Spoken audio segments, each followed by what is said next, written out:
Muy bien, gracias Brian, Nale, por tenerme hoy aquí. Más que encantado de poder hablar de política nacional, provincial, lo que ustedes manden.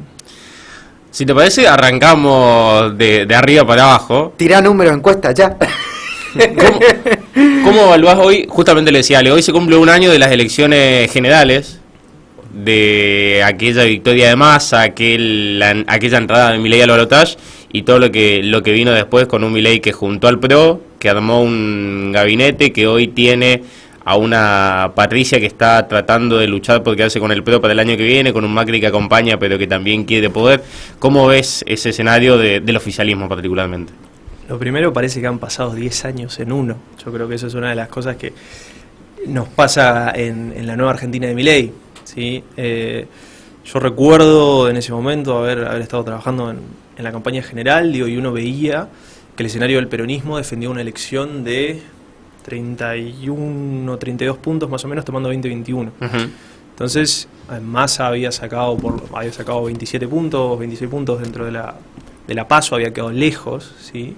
Ahora bien, el escenario de recuperación de Massa, sobre todo por cómo se encaró la campaña en ese momento y cómo el peronismo había relegado en los gobernadores, que son que eran y son las figuras más populares hoy de la Argentina, la campaña del peronismo y de Unión por la Patria en ese momento, nos daba una elección que mantenía unos buenos números y un Javier Milei que apostaba a entrar al balotaje y quedarse con los votos en ese momento de Patricia Bullrich.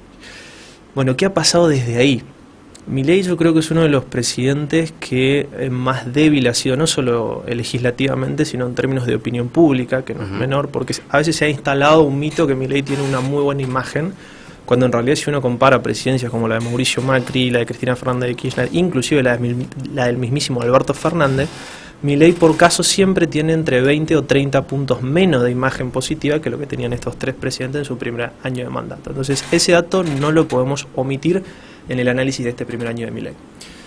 Ahora bien, a mí me parece que Milei ha trabajado desde el principio en la fidelización de su votante, lo que lo ha convertido casi en una discusión central hoy en la política argentina, que vos sos o pro Milei o anti Milei. ¿Sí? La política se define por su centralidad. Y ese es otro muy buen dato.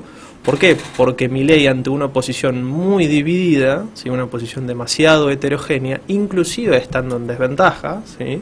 En términos de opinión pública, gana por homogeneidad. Es decir, los 40 puntos que hoy Milei mide son 40 puntos que son suyos. No son ni del PRO ni del radicalismo, son suyos, ¿sí?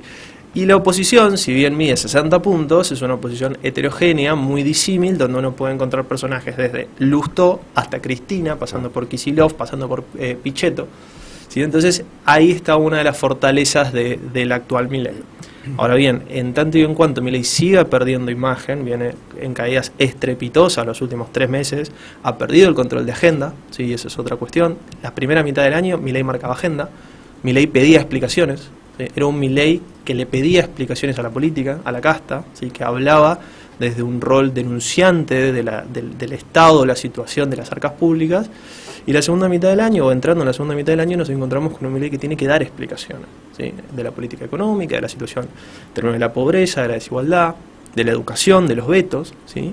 Y ahí es un Milei más complicado, ¿sí? Sin capacidad de respuesta, pero que todavía sigue siendo muy fuerte por esta heterogeneidad de la oposición, ¿sí? Ahora bien, vamos a ver cómo él entra en el escenario electoral, sobre todo con un partido que no tiene candidatos, que de vuelta a esta centralidad de Milei tiene sus cosas buenas, como recién las nombramos, y sus cosas malas, que va a tener que defender una campaña en 24 jurisdicciones con diputados nacionales y senadores que no tienen la popularidad de Milei y que muchas veces vemos ni siquiera pueden elaborar un discurso público decente y coherente. Hemos visto lo que es la Libertad Avanza en el Congreso. Justamente vos mencionabas la heterogeneidad de la oposición. Estamos en un contexto en el cual el PJ parece que se acordó que tenía estructura, que tenía candidatos, y hoy se está armando para una interna que lo único que hace es, parece, tratar de reflotar a Cristina y marcar al menos a alguien que diga o sos Milei o sos Cristina. ¿Crees que así se ve el escenario de la oposición para adelante? Yo creo que Milei y Cristina, los dos le hace mucho sentido. A mí me parece que hay 3 cuestiones hoy que son fundamentales tanto para Milei como para la oposición. Una es tener sentido, otra es poder proyectarse hacia el futuro y otra es un proceso de renovación y oxigenación. El primero, hace mucho sentido que sea Cristina la que se oponga a Milei, porque parece que desde que Milei ha nacido y se ha gestado como presidente, la principal opositora o la persona que está en contraposición franca y directa es Cristina. Entonces, tanto Milei como Cristina le hace sentido esta diferencia y bueno, hoy de hecho siguen dedicándose tweets y distintas declaraciones cruzadas, entonces le hace sentido el uno al otro. Lo segundo es la capacidad de proyectarse hacia adelante. Bueno, ahí es donde Milei gana un poco más. ¿Por qué? Porque a Cristina le es muy difícil proyectarse hacia adelante hoy. Básicamente porque viene, ¿sí?, de un proceso de desgaste muy largo, producto de que es una de las principales dirigentes del país hace casi ya 20 años, un poco más incluso. Entonces es muy difícil generar algo nuevo desde el kirchnerismo, ¿sí? Ahí Milei es donde puede proyectarse un poco más como novedad, ¿sí? No tanto como el Milei presidente, sino más como el Milei candidato, ¿sí? Se proyecta como la novedad. Ahora, el proceso de reoxigenación, bueno, ahí es donde está el desafío tanto para Milei como para Cristina. Estamos viendo un proceso, un intento de reoxigenación en el peronismo con Kicillof, ¿sí? Ahora bien, es muy difícil que el kirchnerismo, ¿sí?, con recetas antiguas pueda competirle a un nuevo Milei si no busca un conglomerado político un poco más amplio, casi a lo Lula en Brasil o a lo Biden contra Trump en la primera elección, ¿sí? Esos grandes conglomerados que incluyen centros e izquierdas con candidatos muy muy fuertes pero con acuerdos transversales políticos que puedan ser disruptivos y competirle a estos nuevos candidatos de las derechas alternativas. Es un poco, creo yo, lo que hoy estamos viendo, ¿sí? Pero Cristina sigue siendo hoy la dirigente más popular en el espectro opositor, ¿sí? Eso es una novedad. Lidera la intención de voto en la provincia de Buenos Aires, esa es otra novedad, ¿sí?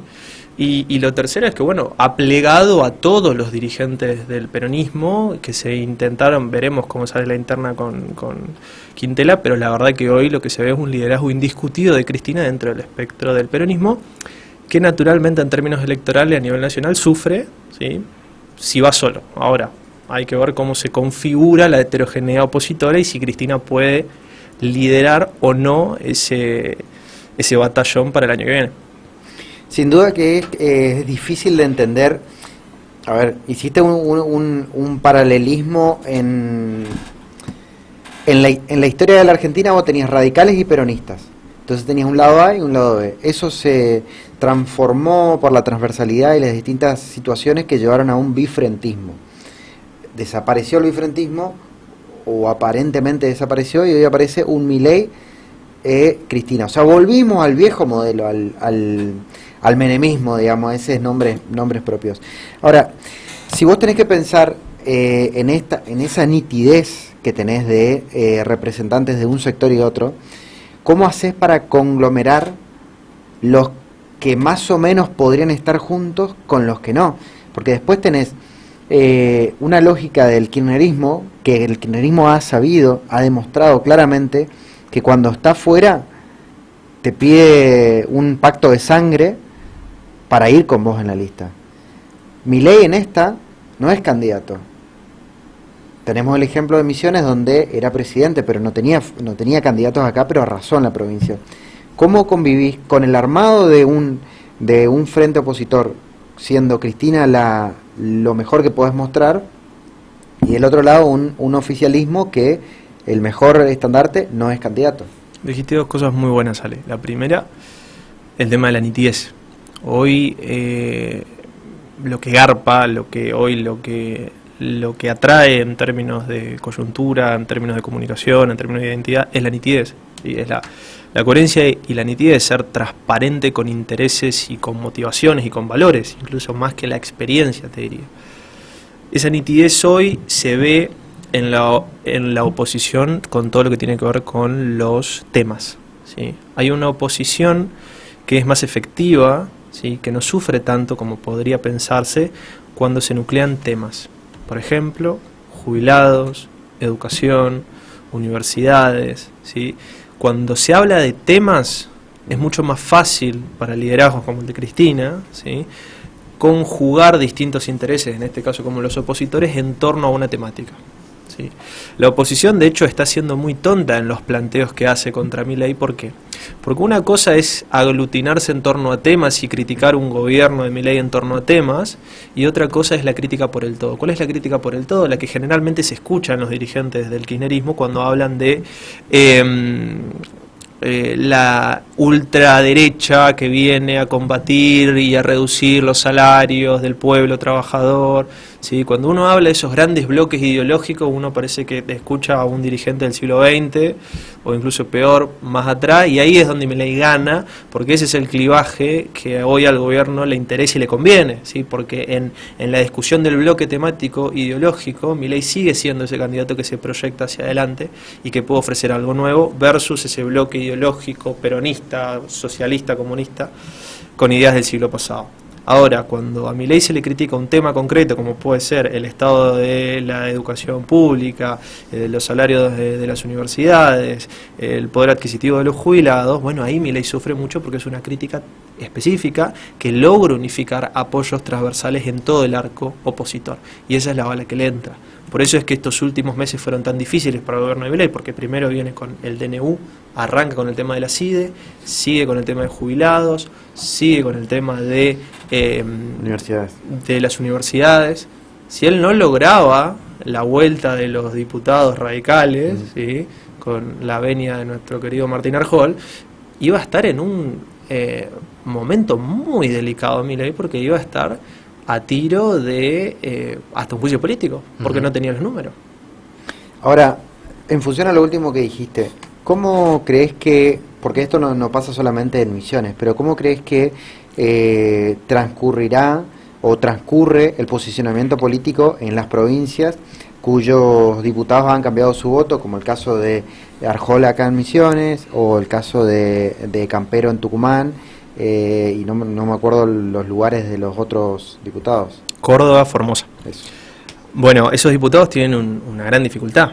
¿Por qué? Porque el radicalismo hoy no mide lo que medía hace 4 años atrás. Recordemos que Martín, por ejemplo, tiene que renovar su bancador. Él fue elegido en 2021, como sí, gran parte de diputados del PRO y del radicalismo. Recordemos que la elección del 2021, Juntos por el Cambio la gana a nivel nacional con mucha diferencia, y en provincias donde antes no había ganado, Misiones fue un caso, ¿sí? La Pampa, Santa Fe, Chaco, Formosa, muchos lugares donde por primera vez el espacio opositor había ganado la elección legislativa con contundencia, y un peronismo con una elección de 32 puntos después de la pandemia en el gobierno de Alberto Fernández, con muchos problemas.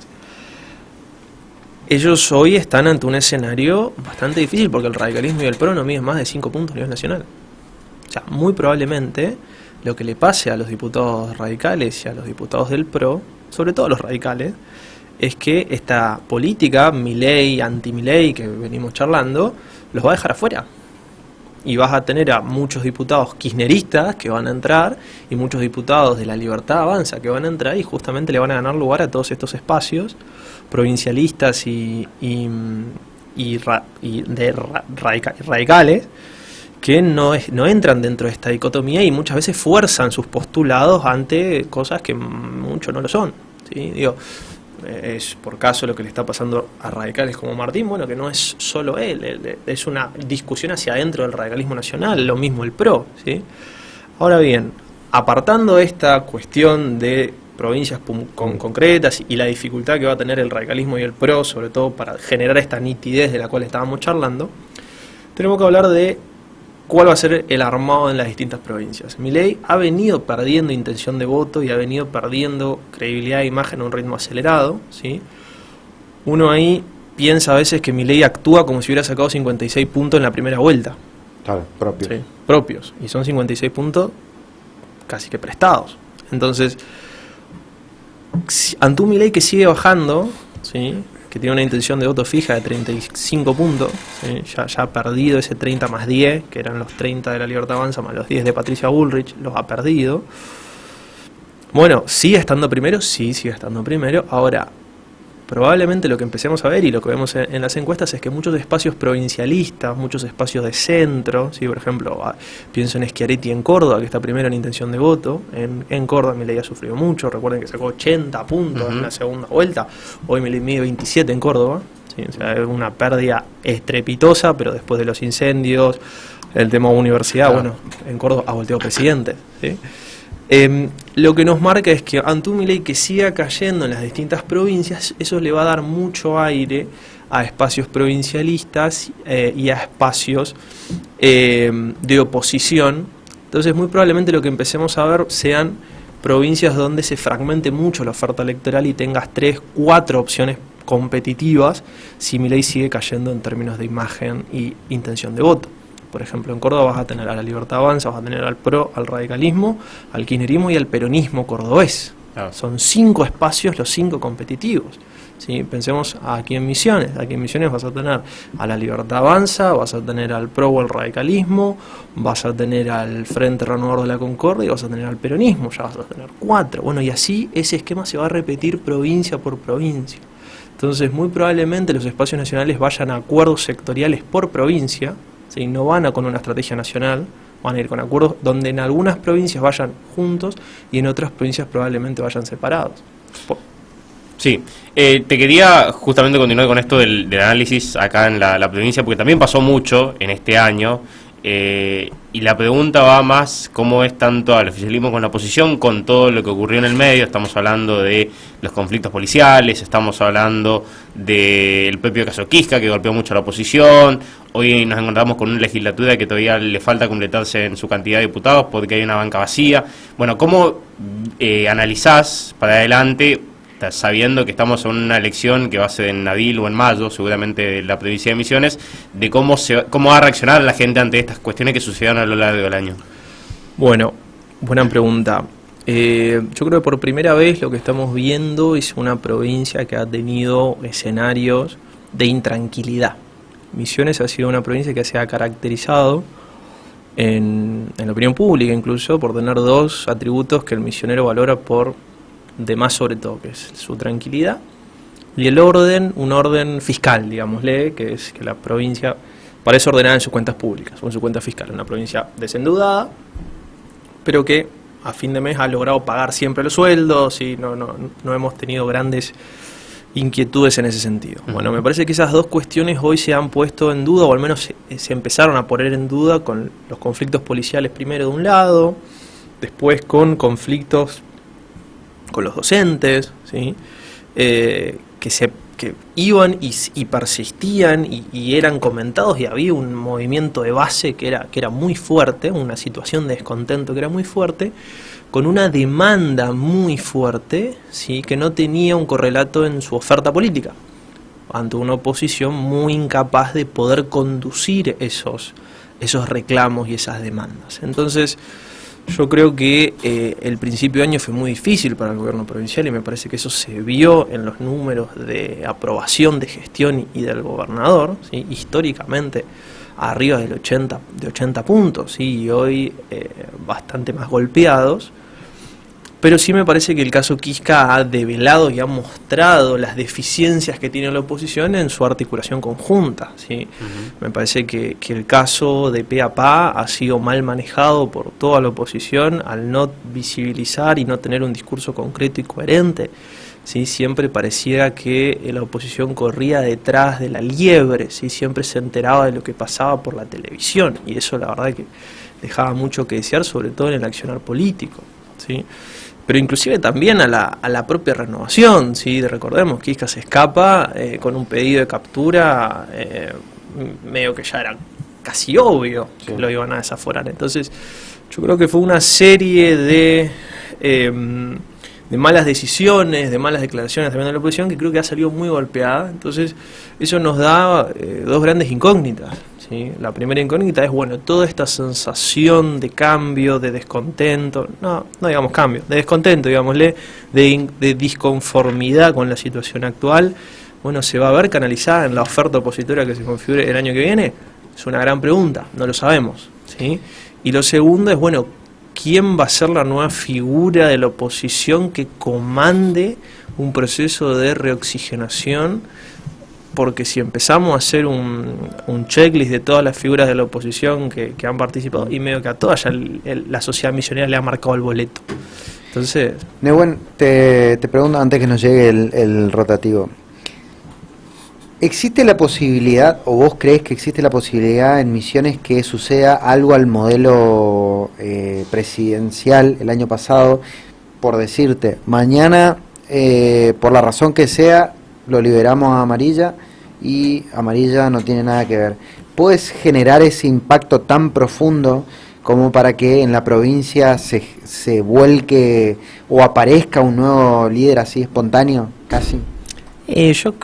Digo, puede ser, nadie tiene la bola de cristal, digo, entonces sí me parece que esas son construcciones, ¿sí?, que llevan tiempo, que me parece que la provincia hoy en el espectro opositor lo necesita, ¿sí?, porque siempre es sano que haya un gobierno y una oposición, ¿sí?, sobre todo con un gobierno provincial que lleva bastantes años ya en el poder, entonces hace bien que haya una reoxigenación de líderes que tengan sentido al hablar, que hablen bien, que tengan sobre todo un modelo de provincia alternativo para que la gente pueda elegir qué le gusta y qué no le gusta, así se quede con las cosas que le gusta de uno y con las cosas que no le gusta del otro, capaz las pueda cambiar. Si es Amarilla, la verdad que no lo sé. Digo, me parece que eso es algo que lo tiene que decir la gente. Y me parece que lo máximo que puedan hacer los posibles contendientes es ofrecer qué modelo de provincia quieren. Y eso es a veces lo que a mí me preocupa, porque no escucho mucha gente hablando de qué modelo de provincia quieren. Claro, por eso puse el ejemplo de Amarilla para vincular a un extra partidario o alguien que no tiene que ver con la política explícitamente. Está muy bien el caso de Amarilla, digo, cuando reclaman temas, cuando tienen banderas, ¿sí? Pero las banderas y los temas no nos hablan de qué modelo de provincia queremos o cómo yo voy a llegar a fin de mes. Digo, pueden conducir cierto descontento por una temporalidad muy corta, ¿sí? Pueden canalizar mi descontento con algo muy puntual. Ahora, yo necesito a alguien que me cuente el relato completo, yo necesito a alguien que me explique cómo va a ser para mejorar la educación, cómo va a ser para mejorar las rutas, cuáles van a ser las obras de las 10, 20 principales ciudades de la provincia, así como qué modelo vamos a tener de infraestructura en los próximos 30 años. Bueno, esas es un poco las discusiones que yo creo que hoy hace falta.